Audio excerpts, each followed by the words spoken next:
નમસ્કાર મિત્રો, સ્વાગત છે તમારું મારી YouTube channel Mehul Mavani education and culture. મિત્રો, ફરી પાછા ઉપસ્થિત છીએ એક નવા જ્ઞાન, એક નવા અધ્યાય સાથે. આજે મિત્રો આપણે શીખવાનું છે તે. તો મિત્રો આજે શીખીશું ધોરણ 6 અને ધોરણ 6 નો વિષય શીખવાનો છે સામાજિક વિજ્ઞાન. સામાજિક વિજ્ઞાનનો મિત્રો એકમ શીખીશું પહેલો, જેનું નામ છે પૃથ્વી પરના સ્થાનોની સ્થિતિ. મિત્રો આ એકમના સ્વાધ્યાય સમજૂતીની મિત્રો આજે આ વિડીયોમાં ચર્ચા કરીશું. મિત્રો અગાઉ આપણે સંપૂર્ણ એકમ વ્યવસ્થિત 3D આકૃતિઓ દ્વારા સુંદર સમજૂતી આપણી ચેનલ ઉપર અપલોડ કરી દીધેલો છે. આજે આપણે આ એકમનું સ્વાધ્યાય સમજૂતી મેળવવાની છે. તો શરૂ કરીએ સ્વાધ્યાય. એકમનો મિત્રો સુંદર અભ્યાસ કર્યો છે તો સ્વાધ્યાયના ઉત્તરો લખવામાં તમને તકલીફ નહીં પડે. આપણને અહીં પહેલો પ્રશ્ન આપ્યો છે. આ પાઠ્યપુસ્તકના પ્રકરણ 5 માં પાના નંબર 76 પર અને આકૃતિ નંબર 5.2 પર પાછા ફરીએ તો માપપટ્ટી 2.5 સેન્ટીમીટર બરાબર 500 કિલોમીટર લઈએ તો નર્મદા નદીના મુખ ત્રિકોણ પ્રદેશથી ગંગા નદીના મુખ ત્રિકોણ પ્રદેશ સુધીની વાસ્તવિક અંતરની ગણતરી કરવાની છે. નકશા પર તમારા માપને સરળ અંકોમાં લખો. તો મિત્રો અહીં આપણે પ્રમાણ માપની માહિતી આપવાની છે. તમે અગાઉ પણ શીખી ગયા છો, એકમની સમજૂતી વખતે પણ શીખ્યા છો. અહીં મિત્રો આપણને પ્રમાણ માપ આપ્યું છે 2.5 સેન્ટીમીટર બરાબર 500 કિલોમીટર. હવે નકશામાં જ્યાં 2.5 સેન્ટીમીટર જેટલું અંતર હોય તેનું વાસ્તવિક જમીન સપાટી ઉપર 500 કિલોમીટર જેટલું અંતર થાય. આનો મતલબ એમ થયું 2.5 સેન્ટીમીટર બરાબર 500 કિલોમીટર, મતલબ નકશામાં 2.5 સેન્ટીમીટર જેટલી જગ્યા માપીએ આપણે માપપટ્ટીની મદદથી, તો જમીન સપાટી ઉપર વાસ્તવિક જમીન ઉપર 500 કિલોમીટર જેટલું અંતર થાય. ક્લિયર? હવે સમજીએ. એનો મતલબ એમ થયું કે સાદી ગણતરી કરીએ તો 1 સેન્ટીમીટર બરાબર 200 કિલોમીટર જેટલું અંતર થાય. તો હવે નર્મદા નદીનો જે મુખ ત્રિકોણ પ્રદેશ છે, મુખ ત્રિકોણ પ્રદેશ એટલે નદીનું પાણી જ્યાં દરિયાને મળતું હોય તે વિસ્તારને મુખ ત્રિકોણ પ્રદેશ કહે છે. એ જ રીતે ગંગા નદીનો મુખ ત્રિકોણ પ્રદેશ છે. ક્યાં આવી નદી નર્મદા? તો કે ભાઈ ગુજરાતમાં. અને ગંગા નદી તો કે છેક ઉત્તર પ્રદેશ, બિહાર થઈ, પશ્ચિમ બંગાળ થઈ, બાંગ્લાદેશ થઈ અને દરિયામાં મળે, બંગાળાની ખાડીમાં. તો હવે જ્યાં ગંગા નદીનું પાણી દરિયાને મળે છે એ જગ્યા અને જ્યાં નર્મદા નદીનું પાણી દરિયાને મળે છે એ બે વચ્ચેનું અંતર આપણે નકશામાં માપવાનું થાય. એ અંતર માપો તો આપણને વાસ્તવિક જમીન સપાટીનું અંતર મળે. તો આ રહે ઉત્તર. નર્મદા નદીના મુખ ત્રિકોણ પ્રદેશથી ગંગા નદીના મુખ ત્રિકોણ સુધી નકશામાં અંતર લગભગ 10 સેન્ટીમીટર છે. તમે માપજો. કેટલા થશે? 10 સેન્ટીમીટર. ગંગાથી નર્મદાના મુખ ત્રિકોણ પ્રદેશ સુધીનું અંતર. હવે પ્રમાણ માપ 2.5 સેન્ટીમીટર હોય એટલે કે બરાબર 500 કિલોમીટર થાય એવું તો આપણને આપી દીધું છે. તો નકશાનું અંતર ગુણ્યા વાસ્તવિક અંતર અને છેદમાં પ્રમાણ માપ. તો નકશાનું અંતર થશે 10 સેન્ટીમીટર, વાસ્તવિક અંતર છે આપણને આપ્યું છે 500 કિલોમીટર અને છેદમાં 2.5, કેમ કે આપણને 2.5 સેન્ટીમીટર માપ આપ્યું છે. તો મિત્રો છેદ ઉડાડીએ તો અંતર થશે 2000 કિલોમીટર. માટે નર્મદા નદીના મુખ ત્રિકોણ પ્રદેશથી ગંગા નદીના મુખ ત્રિકોણ પ્રદેશ સુધીનું વાસ્તવિક અંતર 2000 કિલોમીટર થાય છે. 2.5 સેન્ટીમીટર બરાબર 500 કિલોમીટર. તો બીજા 2.5 સેન્ટીમીટર ઉમેરો એટલે 1000 કિલોમીટર. બીજા 2.5 સેન્ટીમીટર ઉમેરો એટલે કે 7.5 સેન્ટીમીટર જાઓ તો પાછા બીજા 1500 થશે. અને 10 સેન્ટીમીટર હોય તો અહીં 2000 થઈ જાય. એ રીતના ગુણાકાર કરતા જશો તો તમને આવડી જશે. પરંતુ પ્રમાણ માપ શોધવું હોય તો આ સૂત્ર તમારે ધ્યાને રાખવાનું છે. ક્લિયર? પ્રમાણ માપ શોધતા આવડવું જોઈએ. આગળ પ્રશ્ન 2 આયા મિત્રો. પ્રશ્ન 2 ની સૂચના આવી છે. જ્યારે લંડનમાં બપોરના 12 વાગ્યાનો સમય હોય તો તે સમયે ભારતમાં સાંજના 5:30 વાગ્યા હોય છે. આવું કેમ? લંડન શહેર આવ્યું ઇંગ્લેન્ડમાં, યુરોપ ખંડમાં ઇંગ્લેન્ડ નામનો દેશ છે, એમાં લંડન શહેર છે મુખ્ય રાજધાની, એમાં 12 વાગ્યા હોય. તો ભારત દેશમાં 5:30 સાંજના કેમ થઈ હોય? તો આ છે તેનો ઉત્તર. દુનિયાના સમયની ગણતરી 0 રેખાંશ એટલે કે ગ્રીનિચ રેખા પરથી થાય છે. ગ્રીનિચ શહેર લંડન પાસે આવેલું છે. જ્યારે ગ્રીનિચ રેખા ઉપર બપોરના 12 વાગ્યા હોય ત્યારે લંડન આ જ રેખા ઉપર આવેલું હોવાથી ત્યાં પણ બપોરના 12 જ વાગ્યા હોય. આપણે એકમમાં શીખી ગયા છીએ રેખાંશ વૃત્તના આધારે સમય નક્કી થાય છે. પૃથ્વી પશ્ચિમથી પૂર્વ દિશામાં ફરે છે. પૂર્વ બાજુ સૂર્યોદય વહેલો થાય. ભારત લંડનથી પૂર્વ દિશામાં આવેલું છે. રેખાંશની કુલ સંખ્યા 360 છે. આપણી પૃથ્વી પોતાની ધરી ઉપર ફરે છે અને પ્રત્યેક 24 કલાકમાં ચક્કર પૂરું કરે છે. તે હિસાબે એક રેખાંશ પસાર થતા 4 મિનિટનો સમય લાગે છે. ભારતનો પ્રમાણ સમય 82.5 પૂર્વ રેખાંશ પર નક્કી થાય છે. તેથી 82.5 ગુણ્યા 4 બરાબર 330 મિનિટ થાય. જેના કલાકમાં ફેરવીએ તો 5 કલાક અને 30 મિનિટ થાય છે. આથી ભારતનો સમય લંડન કરતા 5 કલાક અને 30 મિનિટ આગળ છે. તેથી લંડનમાં બપોરે 12 વાગ્યા હોય નો સમય હોય તો તે સમય ભારતમાં સાંજના 5:30 વાગ્યા હોય છે. ક્લિયર? સમજાઈ ગયું? ખૂબ જ ટૂંકા શબ્દોમાં સરળ ભાષામાં ઉત્તર લખેલો છે. આગળ વધીએ. પ્રશ્ન 3. આપણને નકશામાં રૂઢ સંજ્ઞાઓ અને રંગોની જરૂર શા માટે હોય છે? મિત્રો, તમે નકશા જોયા હશે, નકશાનો અભ્યાસ પણ કર્યો હશે, એકમમાં નકશા વિશે શીખ્યા. હવે આ જે નકશાઓ છે એમાં ઘણી બધી રૂઢ સંજ્ઞાઓ આવે છે. રૂઢ સંજ્ઞાઓ વિશે પણ શીખ્યા હશો. નકશાનું એક ઘટક પણ છે એ પણ તમને ખ્યાલ છે. રૂઢ સંજ્ઞાઓ અને રંગોની જરૂર શા માટે છે? જોઈએ ઉત્તર. મોટા શહેર અથવા દેશના નકશા પર વાસ્તવિક ચિત્ર દર્શાવવા માટે પૂરતી જગ્યા ન હોય. તેના બદલે આ આકારોને દોરવા માટે રૂઢ સંજ્ઞાઓ અને રંગોનો ઉપયોગ કરવામાં આવે છે. ઉદાહરણ તરીકે વિવિધ પ્રકારની ઇમારતો છે. દાખલા તરીકે રેલવે સ્ટેશન, શાળા, પોસ્ટ ઓફિસ, માર્ગ, રેલવે લાઇન અને નદી, તળાવ અથવા જંગલ માટેની રૂઢ સંજ્ઞાઓ. આ રીતે નકશા પર ઉપલબ્ધ મર્યાદિત જગ્યામાં ઘણી બધી વિગતો દર્શાવી શકાય છે રૂઢ સંજ્ઞાની મદદથી. રૂઢ સંજ્ઞાઓ અને રંગોના ઉપયોગથી પાણી, જંગલ જેવી ભૂમિના સ્વરૂપો પણ દર્શાવી શકાય છે. સ્થાનિક ભાષા ન આવડતી હોવા છતાંય નકશો સરળતાથી સમજી શકાય છે. માટે આપણને નકશામાં રૂઢ સંજ્ઞાઓ અને રંગોની જરૂર હોય છે. નકશામાં રૂઢ સંજ્ઞાઓ છે તો આપણે નકશો ખૂબ વિશાળ કદના નકશાને નાના સ્વરૂપમાં દર્શાવી શકીએ છીએ. આપણને ખ્યાલ છે નકશામાં કે જ્યાં વાદળી રંગ કરેલો હોય ત્યાં પાણી હોય, જ્યાં ચીકણી એટલે કે કથ્થાઈ રંગ કરેલો હોય ત્યાં ઊંચાઈ દર્શાવે છે. એવું આપણે શીખી ગયા છીએ. તો મિત્રો, આ માટે રૂઢ સંજ્ઞાઓ ખૂબ જરૂરી છે. નકશામાં જ્યાં શહેર ઉપર વત્તાકારનું નિશાન કરેલું હોય તો આપણને ખ્યાલ આવે ત્યાં હોસ્પિટલ છે. એટલા માટે આપણને રૂઢ સંજ્ઞાઓની જરૂર છે. ચલો, સમજાઈ ગઈ વાતને? હવે વધીએ આગળ. હવે છે પ્રશ્ન 4. તમારા ઘર અથવા શાળાની 8 દિશાઓમાં શું શું આવેલું છે તે શોધો. મિત્રો, આ પ્રશ્નનો ઉત્તર તમારે જાતે લખવાનો થશે. કેમ કે મને તમારા ઘર કે શાળાની ખબર હોય, તમને તમારા ઘર કે શાળાની આસપાસ શું આવેલું છે 8 દિશાઓમાં એ તમારે લખવાનું છે. આ રીતના ઉત્તર લખતા જજો. જેમ કે ઉત્તર દિશામાં તમારા ઘરથી ઉત્તર દિશામાં ધારો કે મંદિર હોય તો લખવાનું મંદિર. ઉત્તર પછી દક્ષિણ, પછી પૂર્વ, પછી પશ્ચિમ. તમારા ઘરથી પશ્ચિમ દિશામાં, પૂર્વ દિશામાં શું શું આવેલું છે. પછી 4 મધ્યમવર્તી દિશાઓ જેને આપણે ખૂણા પણ કહેતા હતા. ઉત્તર, પશ્ચિમ, ઉત્તર પૂર્વ, દક્ષિણ પૂર્વ અને દક્ષિણ પશ્ચિમ. હવે જે વસ્તુ આવેલી હોય એ તમારે અહીં લખી દેવાની. એ તમારો ઉત્તર. કેમ કે મને તમારા ઘરની ખબર હશે, તમારે તમારા ઘર અથવા શાળાની આ 4 દિશાઓમાં અને 4 ખૂણાઓમાં મધ્યમવર્તી દિશાઓમાં શું આવેલું છે એ તમારે શોધીને લખવાનું છે.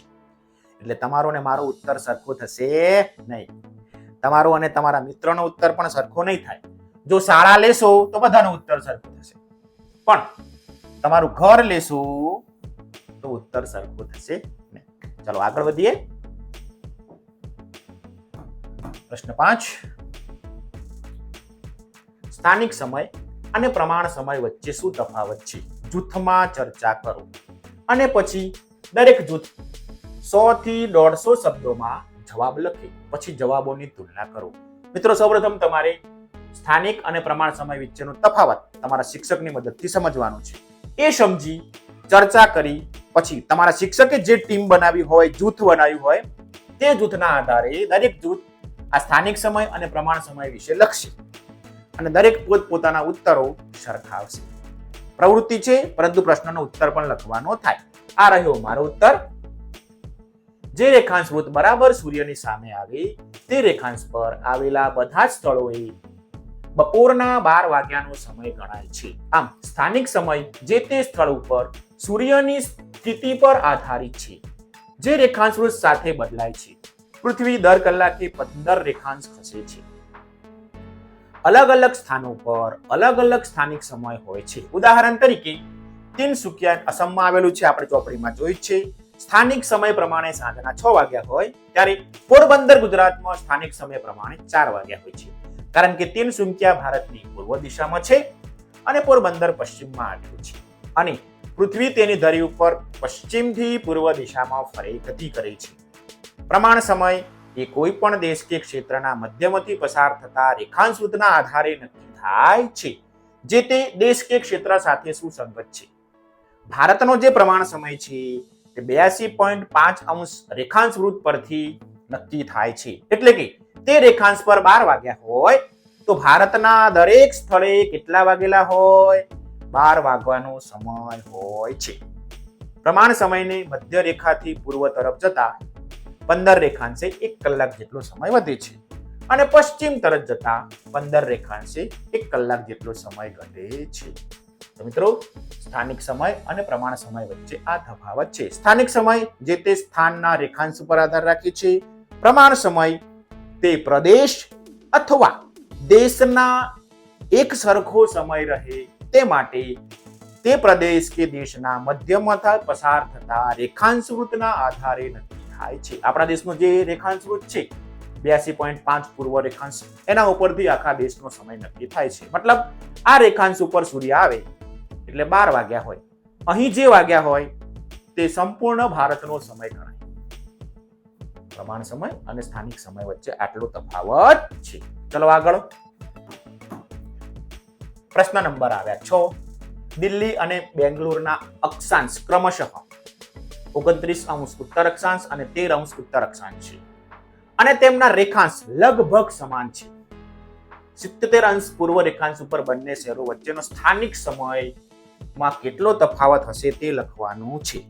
હવે મિત્રો, આપણો સમય એ અક્ષાંશ ઉપરથી નક્કી થતો નથી, રેખાંશ ઉપરથી નક્કી થાય છે.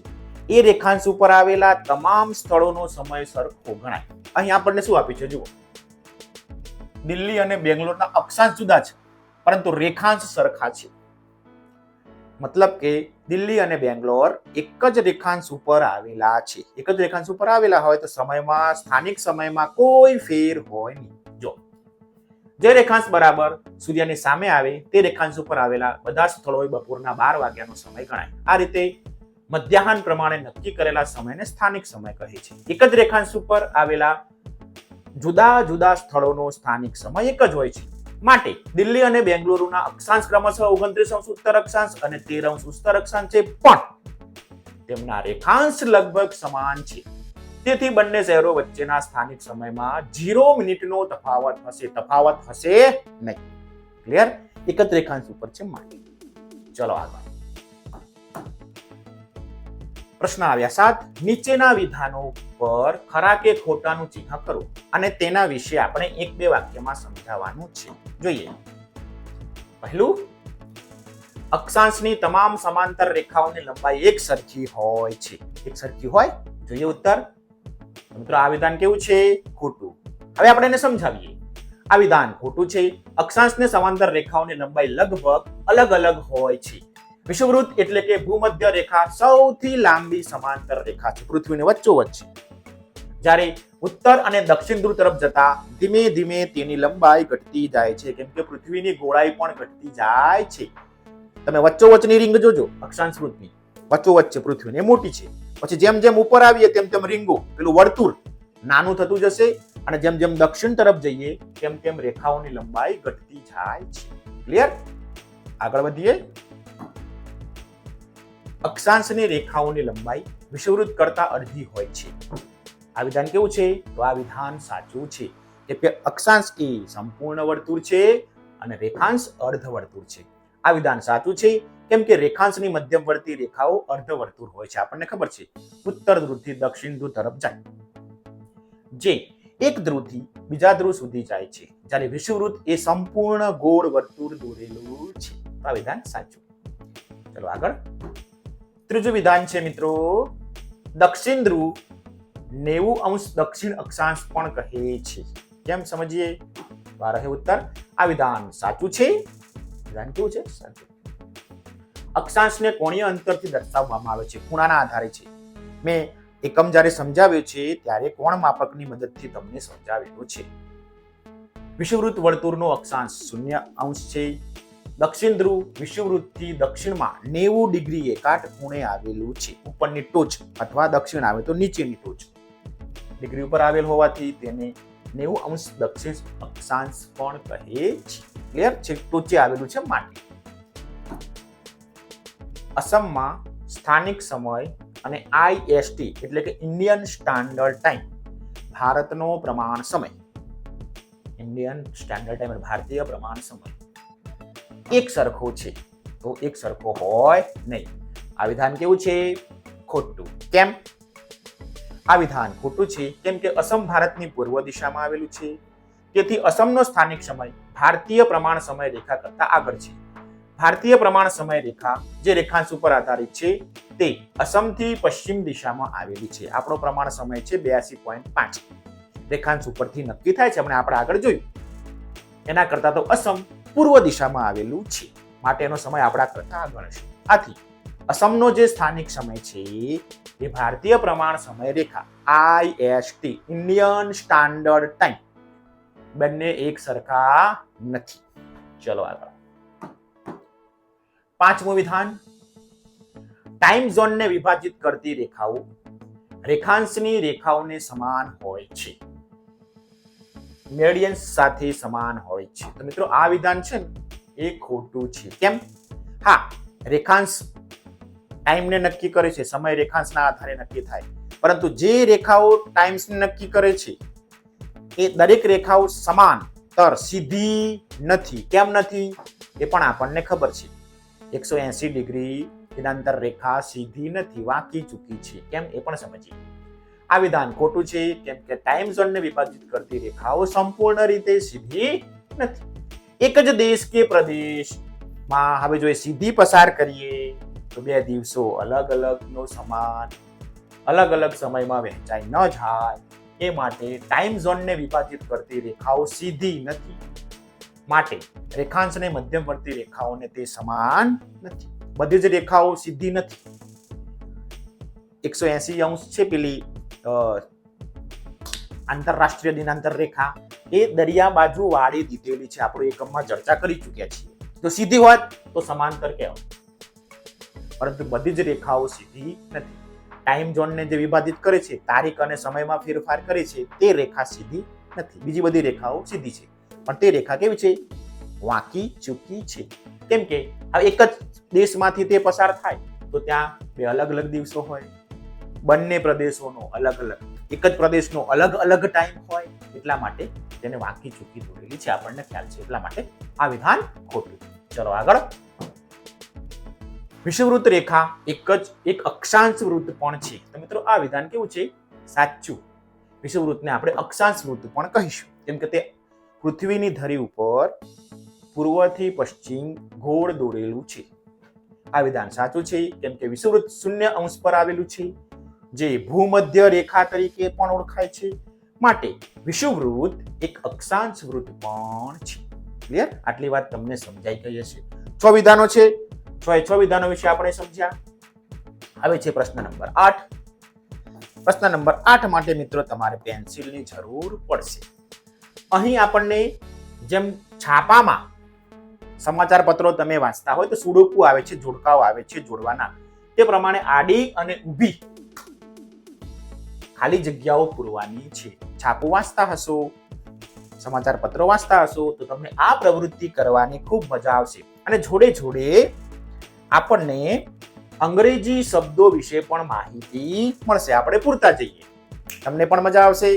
પેન્સિલ, કંપાસ ખોલો અને પેન્સિલને કાઢી લો, હંચો બંચો છોલી લો અને પેન્સિલને મસ્ત મજાની છોલી અને તૈયાર થઈ જાઓ પ્રવૃત્તિ કરવા. કરીએ ને શરૂ? ચલો, હવે સૂચના આપી છે આપણને આપેલા શબ્દ ચોરસમાં તેની સામે આપેલા ગુજરાતી વિવરણ વાળા અંગ્રેજી શબ્દ નીચે આપેલા કૌંસમાંથી શોધી શબ્દ સંધાન પ્રવૃત્તિ કરો. આપણને ગુજરાતીમાં વિવરણ આપ્યું છે. હવે એ શબ્દનો અંગ્રેજી શબ્દ આપણે નીચે શોધવાનો, અહીં લખવાનો. ચલો રેડી? પહેલું જ છે, પહેલા આપણે ડાબેથી જમણે એટલે આ તરફથી આ તરફ એટલે કે તેને આપણે આડી ચાવી કહીશું. યાદ રાખજો. ઉપરથી નીચે શબ્દો આપણે ઉપરથી નીચે આમ લખવાના, તેને આપણે ઊભી ચાવી કહીશું. ક્લિયર?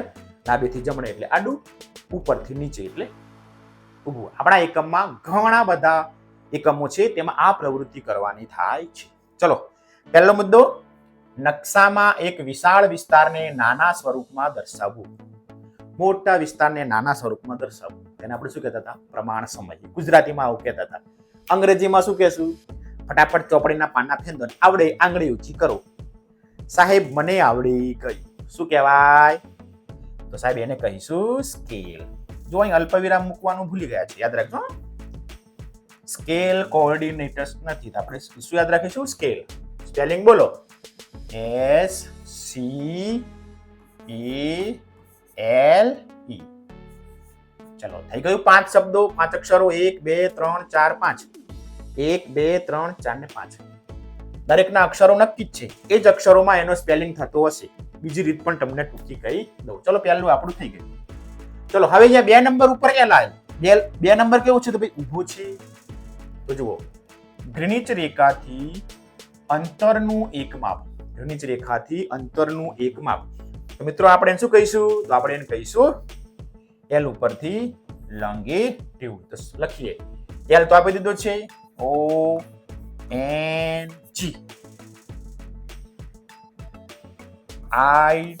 ITUD અને E.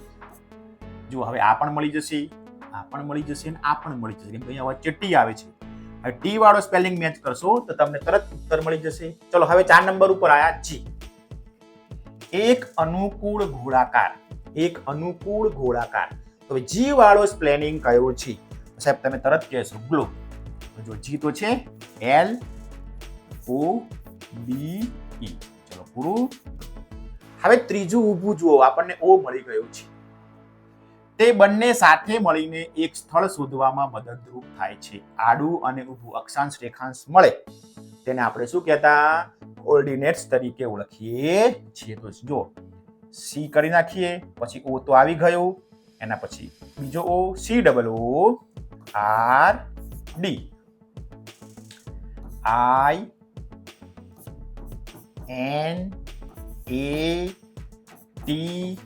INATES. બાકીના 2 ખાના ખાલી રહેશે, ગભરાતા નહીં, 2 ખાના ખાલી રહેશે. કોઓર્ડિનેટ સ્પેલિંગ થઈ ગયું આપણું. ચલો, આય પૂરું, આય પૂરું. હવે 5મું આડું જુઓ. સૌથી લાંબી સમાંતર અક્ષાંશ રેખા. સૌથી લાંબી અક્ષાંશ રેખાને આપણે કયા નામે ઓળખીએ છીએ? બોલો. આપી છે આપણને ટી અને આર, તો આપી દીધો છે, તો આપણે કહીશું ઇક્વેટર. બોલો, EQUA. પછી જો ટી આવ્યો તો ટી તો અહીં આવી ગયો, પછી છે ઓ અને આર પણ આવી ગયો, ઇક્વેટર. ક્લિયર? ચલો ભાઈ, આ પણ થઈ ગયું. અક્ષાંશને ઇક્વેટર તરીકે આપણે ઓળખીએ છીએ.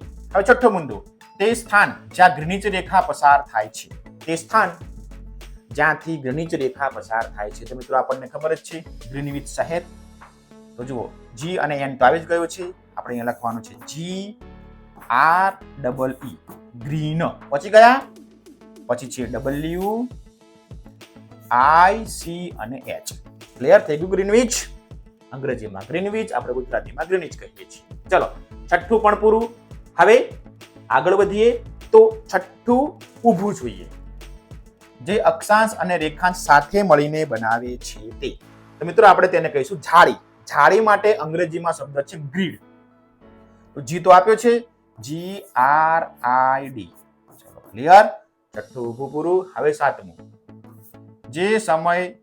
તે સમય જેને આપણે ભારતમાં પાલન કરીએ છીએ, ભારતનો પ્રમાણ સમય, તો તેને શું કહેતા? IST, Indian standard time. તો IST પણ આવી ગયું છે ને. એક એક સ્પેલિંગ ગોઠવતા જશો તો તમને સરળતા રહેશે. હવે આઠમું, માર્ગને શોધવાનું સરળ સાધન. માર્ગ, રસ્તો શોધવા માટેનું સરળ સાધન આપણે શું કહીએ તેને? મેપ. યાર આટલું તો આવડે જ. MAP, માપ. ચલો આગળ. જે પૃથ્વીના ગોળાનું મધ્ય રેખાંશ વૃત્ત છે, પૃથ્વીના ગોળાનું મધ્ય રેખાંશ વૃત્ત, આપણે તેને PM તરીકે ઓળખીએ છીએ. તો P આ રહ્યું અને M આ રહ્યું. ચલો ક્લિયર. જો મેપ લખ્યું તો PM મળી ગયું આપણને. હવે આગળ 10મું આડું જોઈએ. વિષુવવૃત્ત રેખાથી અંતરનું એક માપ. વિષુવવૃત્ત રેખાથી અંતરનું એક માપ. તો મિત્રો આપણે તેને લેટિટ્યુડ તરીકે ઓળખીએ છીએ. ચલો અહીંયા LAT,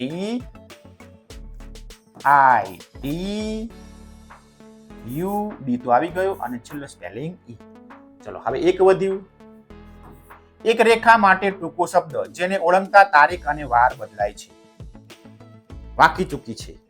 ગુજરાતીમાં કહીએ છીએ આંતરરાષ્ટ્રીય દિનાંતર રેખા. અંગ્રેજીમાં શું કહેશું? એક જ વધ્યું, IDL.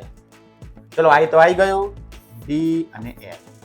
સંપૂર્ણ સુડોકુ શબ્દ રચના પુરાઈ ગઈ.